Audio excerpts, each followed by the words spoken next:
Every year, Google makes some of the most beautiful live wallpapers for each pixel they release, and unfortunately, a lot of them are only available on those devices. Well, not anymore, because with an app called Wallman, you can get every pixel live wallpaper on any Android you own. And the best part is that some of them are even customizable, just like how you can customize the walls on the pixels. For example, I can have those same doodles and garden live walls found on the Pixel 4, even changing up the shapes and their placement. I can also have those abstract live walls from the Pixel 5, or I can have those moving flowers from the Pixel 6, or even those moving feathers from the Pixel 7. Hell, I can even get those OG Live Universe walls, or the gradient walls that first came on the original Google Pixel. All available to download for free. A huge thumbs up for that. Now, whenever I copy anything to the clipboard, whether it's text or an image, Android will hold onto it for an hour before automatically deleting it, or until I copy something else. Now that's pretty convenient in most scenarios, but sometimes when I copy sensitive data, like my passwords, credit card info, etc., I start getting a bit paranoid because any app I open can read what I just copied. So that's why I started using Memory Guardian. Not only does it let me instantly clear the clipboard, but it also lets me choose the exact time intervals at which the clipboard gets automatically cleared. So instead of the clipboard taking around an hour to clear, I can have it clear every 15 minutes. Pretty awesome.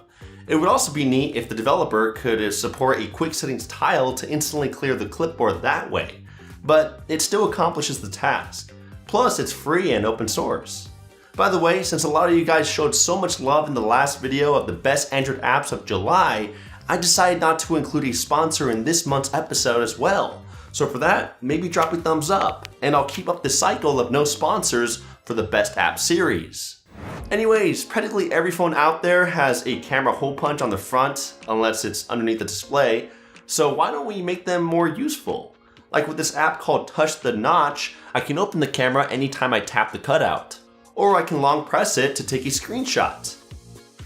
When I'm listening to music, I can swipe right on it to quickly switch to the next track, and then swipe left to rewind or go back.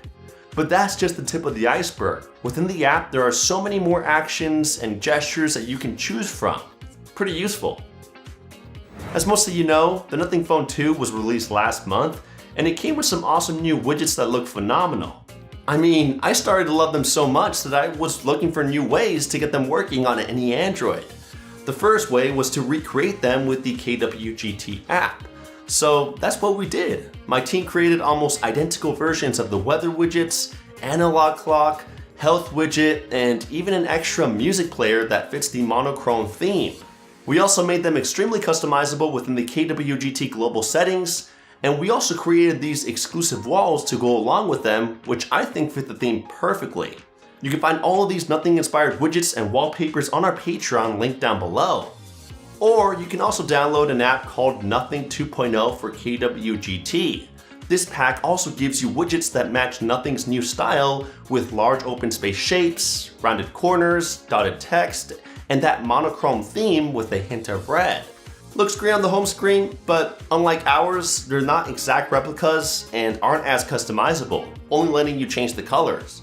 Still, I dig them, and the developer was kind enough to provide me with 50 promo codes to give away on our Patreon, so if you join, you'll get 2 for the price of 1. And speaking of promo codes, we also dropped hundreds of them on our Patreon for other apps like the KWGT Pro Key, SD Mate 2, and Castro, so make sure you join quickly to also get those apps for free.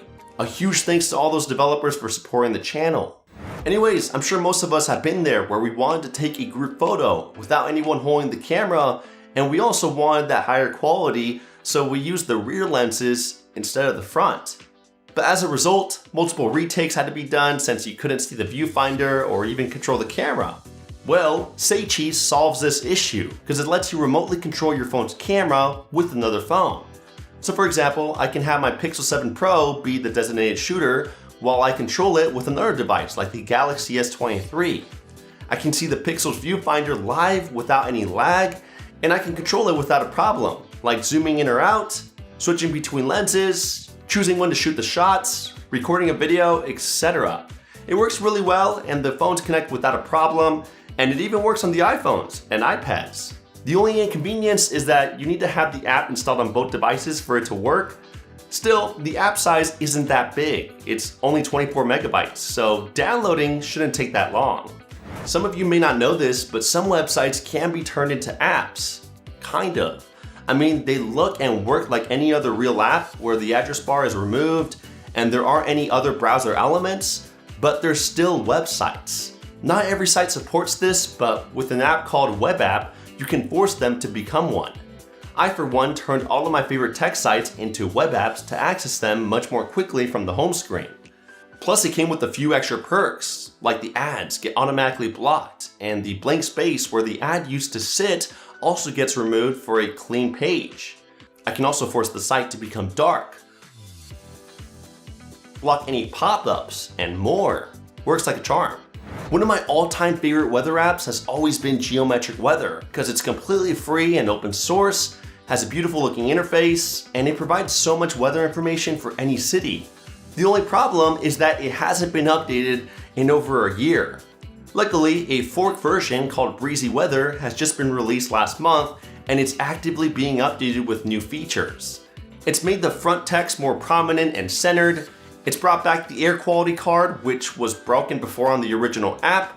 The settings are a lot more organized. It supports a lot more weather providers, and it even lets me know how long ago I refreshed the forecast in the top left corner.